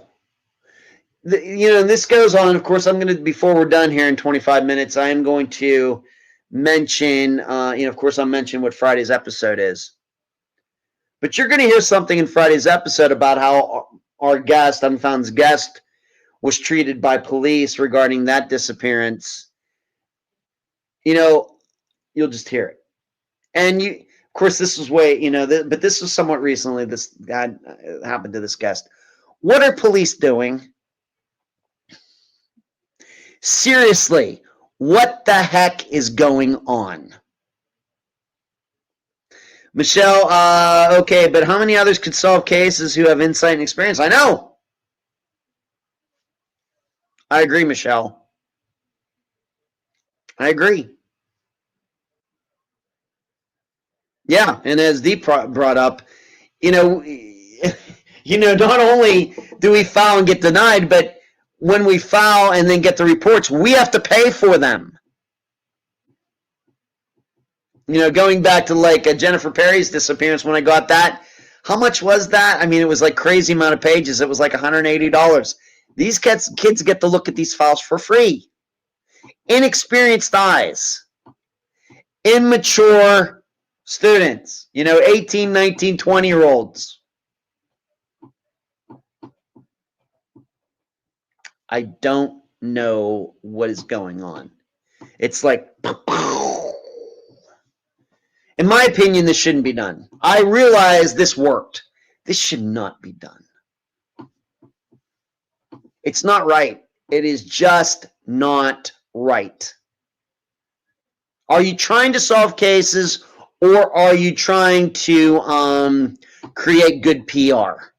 Because you have to admit, we're gonna get college students involved in the investigation process. It's great PR. It's a horrible choice.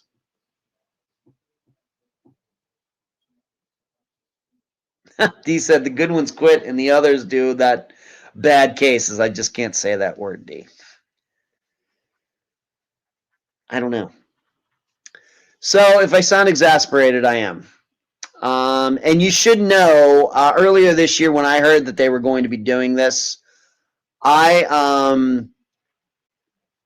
actually fired off an email to that police department, to Texas, law enforcement. I sent them a nasty email. I forget what month it was, but it was earlier this year when I found out they were going to be doing things like this. These cases should not be put in the hands of college students. Ever.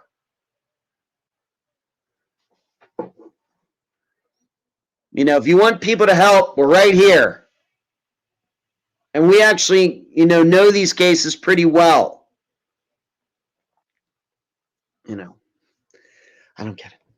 So there's that story. I couldn't pass it up. Students solve case. The students shouldn't be solving anything. Moving on,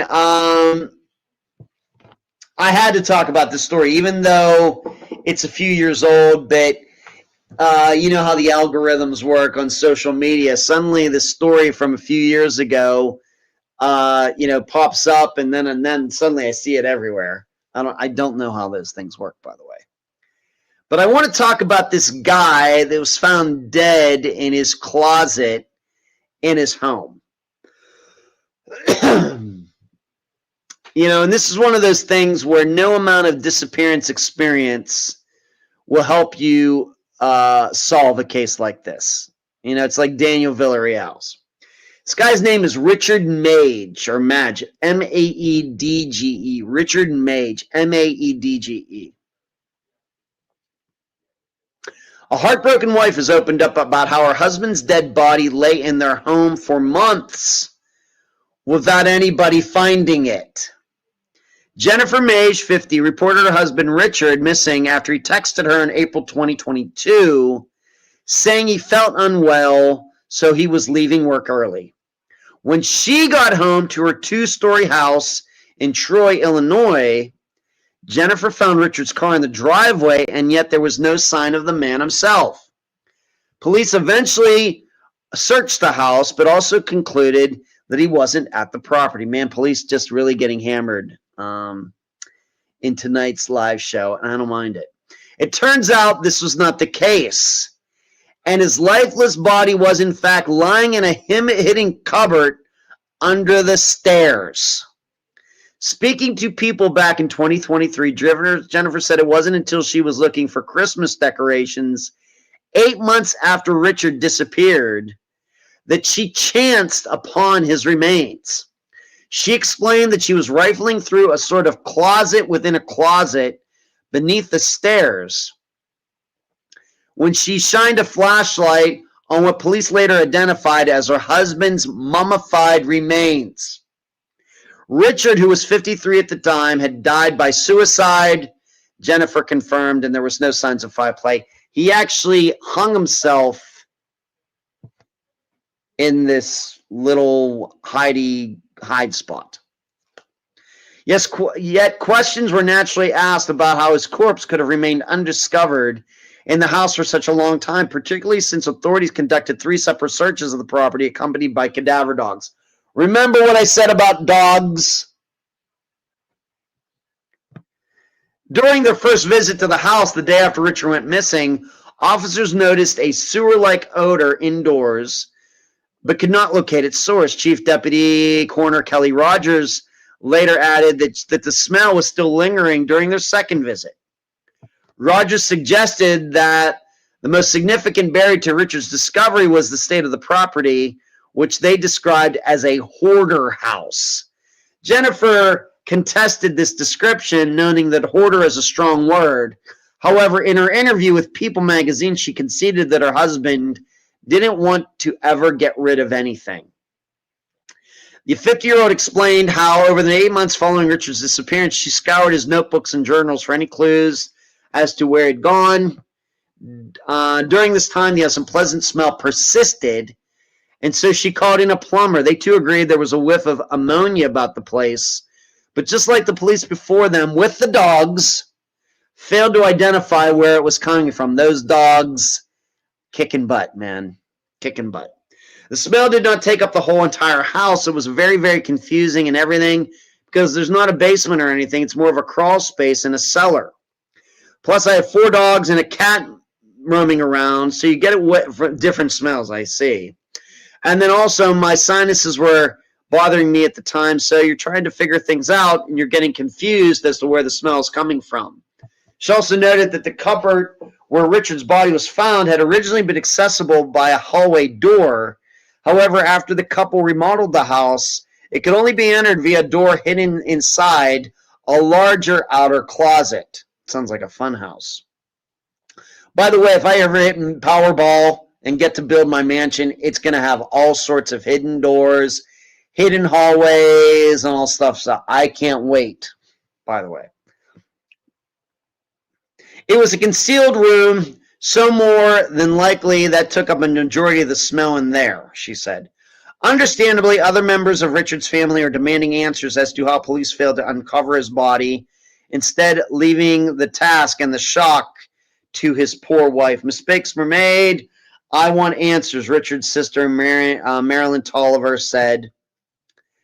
I'm not going away. I'm just now beginning to say stuff out loud. I should have been screaming from the beginning, but I was suckered in by the police department saying they were doing their job and looking for him. Nevertheless, following an autopsy, a deputy coroner said, because the remains were found in a mummified state, they might not have produced a strong, persistent smell. I didn't really think of it because I never thought that he was there. It never occurred to me that he would have taken his own life. Now, once again, the cause of death was that he hung himself. Like I said before I started this story, this is the kind of thing where there's no amount of disappearance experience that can help you with something like that. Now, if you're going to ask me, we had Daniel Villarreal. He's found in some stranger's pool house. What do you know? I don't know what to tell you about that. And then, there have been stories about people going missing being found in the chimneys of abandoned houses. I did an Unfound Now a couple years ago or something where a young man went missing and he was eventually found behind a huge cooler at the place where he used to work. So these things, we have so many people who go missing. You're going to get these really one-off types of disappearances once in a while. It's just hard to really determine which ones are those. But if you're going to ask me, what a few of those could be, I certainly might put Trevelyan Evans in the conversation. Remember, from Wales, our only disappearance featured from Wales. Could something of really, really, really weird happen there that doesn't have anything to do with foul play? Might be open to that. Maybe Jonathan Estes. Remember, he's the guy that was having problems. He's getting divorced, but he was living by himself. And he was talking to a friend on his phone. And he said, hey, the police are going up and down my road out there. I'm going to go see what's going on. He hung up, never to be seen again. Maybe that one. Maybe Dow Phillips, going way back, Tennessee disappearance for the first couple years of Unfound's existence. Might be open to that as another one where it might, defy all expectations. But really, really, really, it's just hard to predict. It's just, how do you do that? Of course, his vehicle was there. I have to admit that If this were still unsolved and I knew all the other facts that, he said he wasn't feeling good and then, the car's found in the driveway, I'm going to think he walked off. I am going to think probably that he did commit suicide or something. That probably would have thought that. No way I could have ever predicted he was in the house. No way to do that. No way. Even if during the search you're thorough, that was a bizarre one case. Yeah, I know, Michelle.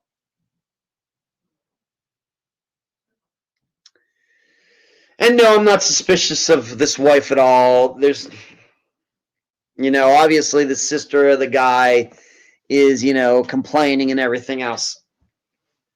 The wife had nothing to do with this.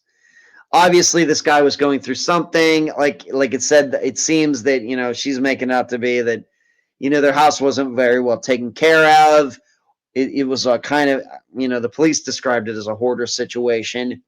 I know when I think of that, I think of, maybe some sort of mental illness going on. So I don't know. Robert, Kyle Fleischman, maybe. That could be a good choice. Sure. Seeking Worth on a corn night. Reggie would be looking at me disapprovingly. Well, yeah. Yeah, that's a good choice too.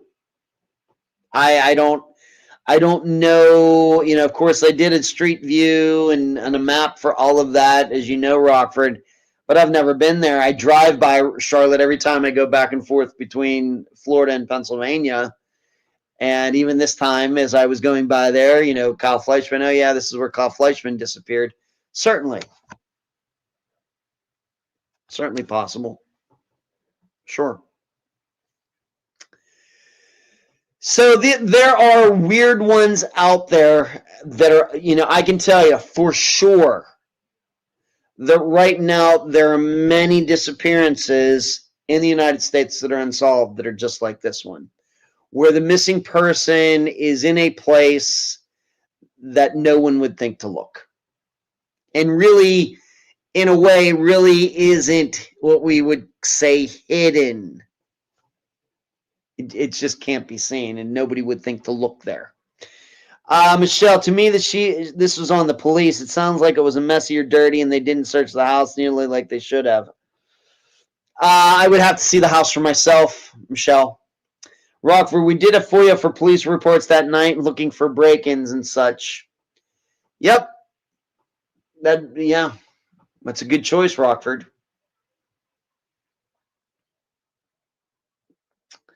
Maybe this is, regarding Kyle Fleischman, if you want to bring him up, maybe this is like, what was Caleb, what was Caleb Harris? Coincidentally, Caleb Harris, the kid in Texas who ended up being found down the manhole. Once again, that's another kind of, had him being in there not tripped off that alarm or anything, nobody would have looked in there. Why? Because everybody would say, well, surely he would not have gone in there. Once again, when you're a searcher, don't use logic. Throw it out. Boom. Don't use it. Once again, I think it was Caleb Harris in Texas. Now, that was unexpected. Yeah, surely. Yeah, he comes to mind, too. And Alyssa Lamb, yeah, she's found in the water tank on top of the hotel. But I can't put a number on it. But surely, there are many disappearances unsolved in the United States that are all like those, that just haven't been resolved yet. Surely, many. I mean, it's still a very, very small percentage. When I say many, I mean maybe 100. But we have to remember how many missing persons cases there are in the United States. Yep, good example. Yeah. What else do I want to touch upon? But I am serious about that. I do have Powerball ticket tonight. In 10 minutes, it'll get drawn. If I get to build my dream mansion, like I said, it's going to be hidden doorways and trap doors and hidden stairs and everything else. Guaranteed. It's going to be like something right out of an Agatha Christie novel or something like that. The game Clue, it's going to be something like that. Trust me. I want to talk about, did you see the story about this missing football coach, this missing high school football coach? Nia says it was the maid she cleaned. You can tell it is if it is so old. It was the maid she cleaned. You can tell if it's so old. Nina, what you talking about? What I just talked about, or something else, Nina? Maybe you can expound on that a little bit. Yeah, they're looking for a missing football coach, a high school football coach in Virginia right now. Virginia police issued a statewide alert Monday for a missing high school football coach who vanished in the midst of a law enforcement probe and his undefeated team's playoff run. Travis Turner, 46 years old, head coach of the Union High School Bears from Big Stone Gap, Virginia, went missing last Thursday. The 6'3", 260-pound man was last seen in Wise County in the far southwest quarter of the Commonwealth, wearing a gray t-shirt, sweatpants, and glasses. That's kind of like near the area where I went through West Virginia, coincidentally, last Thursday. Search teams with the help of dogs and drones were concentrating efforts Monday around the time of Appalachia, where Turner lives. Virginia State Police have utilized a number of assets to hopefully locate Turner safely. While in transit, so what happened was that somebody had called 911 on him for some reason. Was he acting a little strangely or something? They haven't said. But while in transit, the cops were going to the location. Whoever called informed them that Turner, the coach, was no longer there. I don't think it was a school. I think it was a home or something. Turner's disappearance came 2 days before his Bears defeated the Graham High School G-men to advance to the Class 2 playoffs. Union will play Ridgeview in the region final on Saturday, so 5 days from now, with the winner going to the state semifinals on December 6th. Wise County Public School Superintendent Mike Goforth, so interesting last name, said Turner is on administrative leave, but the district administrator declined to elaborate on the nature of the leave or when exactly Turner's revised employment status began. So it seems, the way I read this, is something went on that day that it sounds to me like he was not going to be able to coach the team that weekend. He had done something. So was he having an inappropriate relationship with a child, a student? Was he having some mental health issues or something? It doesn't say. A staff member has been placed on administrative leave with pay while an external agency reviews an allegation that was reported to the division, Goforth said in a statement Monday. This is standard procedure and is not a determination of wrongdoing. This situation also involves an active law enforcement matter, and the division cannot comment further. What's missing from this story, it doesn't say anything about his vehicle. So I guess he walked off. It doesn't say look out for him, and he drives a white pickup truck. I guess he walked off. Bad sign. You don't have to be a disappearance expert to know that. Do you want to do a fun trivia? Not crime. You mean you're asking for Thursday? Well, it is Thanksgiving on Thursday, D.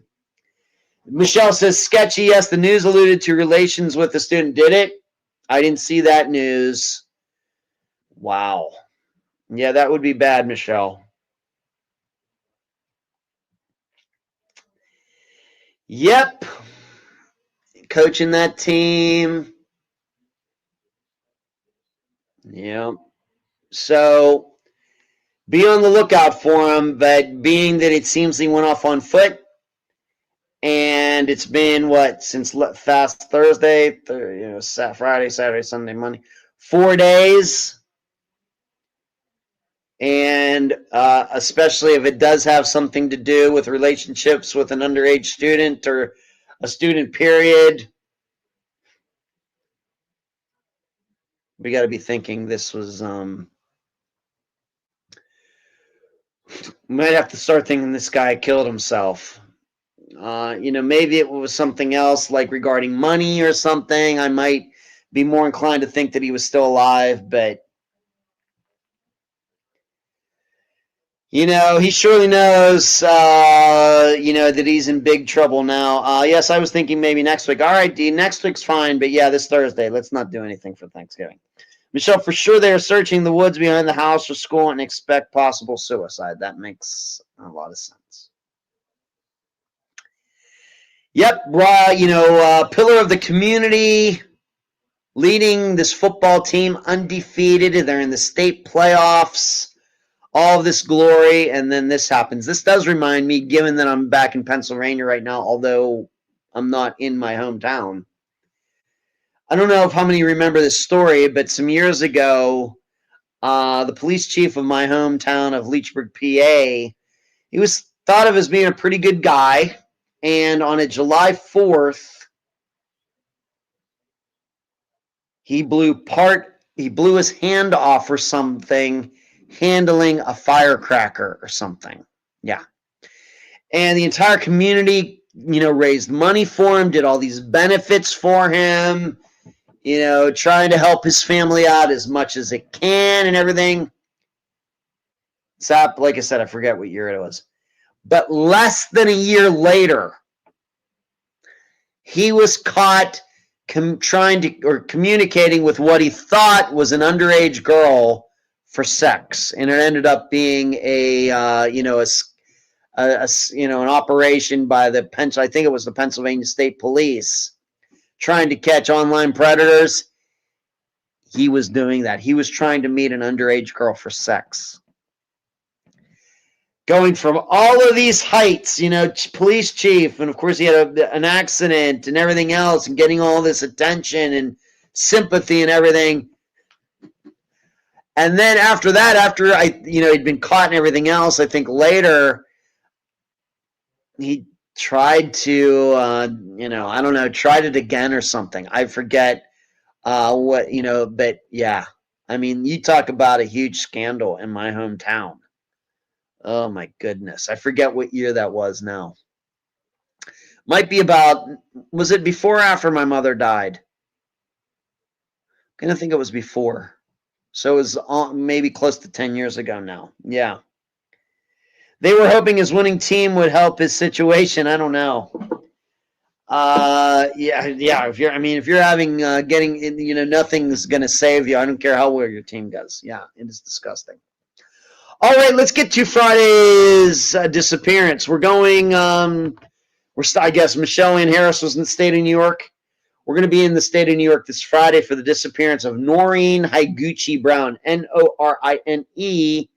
Higuchi was her maiden name. She was part Asian, Higuchi, last name Brown, Brown. Noreen Brown. She went missing from New Hyde Park, New York on December 13th of 1990. And her friend Maria is the guest. I did this interview, when was it? Last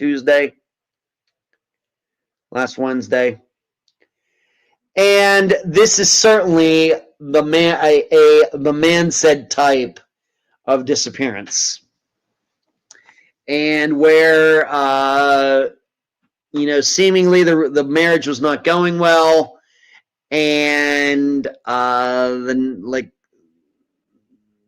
the day, December 13th, her car is found in a parking lot down the street. Her husband said she had left the house to go do some food shopping and never came back. And then when she didn't come back the next day, he called a friend of hers. Hey, could you go down to the grocery store and see if Noreen's car is there? And guess what? Her car was there. The reason we will get to talk about this particular husband a little bit more than we usually do, you really have to watch that fine line of defamation, is because he just died recently. So I think the main suspect in her disappearance, her husband, is now deceased. And I think this is how this disappearance even got on my radar, because there was a story about how a guy who was suspected in his wife's disappearance went missing. She's still missing. And then that kind of, I read that story and I was like, well, that put it on my radar. And I ended up tracking Maria down. So this Friday, Noreen Brown, Norine, she is on the Charlie Project. She is on NamUs, and we'll be going to the state of New York. We're in FDR territory, yes. Michelle, I know you don't do minors often, but have you heard about the Stephanie Dameron here in Maine? Name is familiar, but that's about it, Michelle. That's about it. I don't do minors very often. I don't cover them very often. That's true. A lot of different reasons. It's not that I don't. It just has to be a particular type. Yes, it's true. Yes, it's true. Going back to what Nina, it was the maid she cleaned. You can tell if it is so old. Oh, going back. Maybe you're talking about Michele Anne Harris's disappearance there, Nina. Okay, yes, it's true. All right. So Noreen Brown this Friday. We'll do our best. Episode is maybe going to be like an hour and a half long, not one of the longer ones. But that's all I have for you tonight. Thank you all so much. Very interesting as she turned 18 and vanished from her home. Okay, Michelle. I'll have to look it up, but I have to go now. It's been 2 hours. Thank you, Michelle. All the comments tonight, nicely done. Good to see all of you here tonight. Some people I haven't seen in the chat in quite a while. Do not be on my podcast. Do not end up being the subject of a podcast. Keep your heads on swivels out there. Always be aware of your surroundings. Charlie, I hope you and the boys have a great Thanksgiving. And we'll do this all again next Monday. Good night.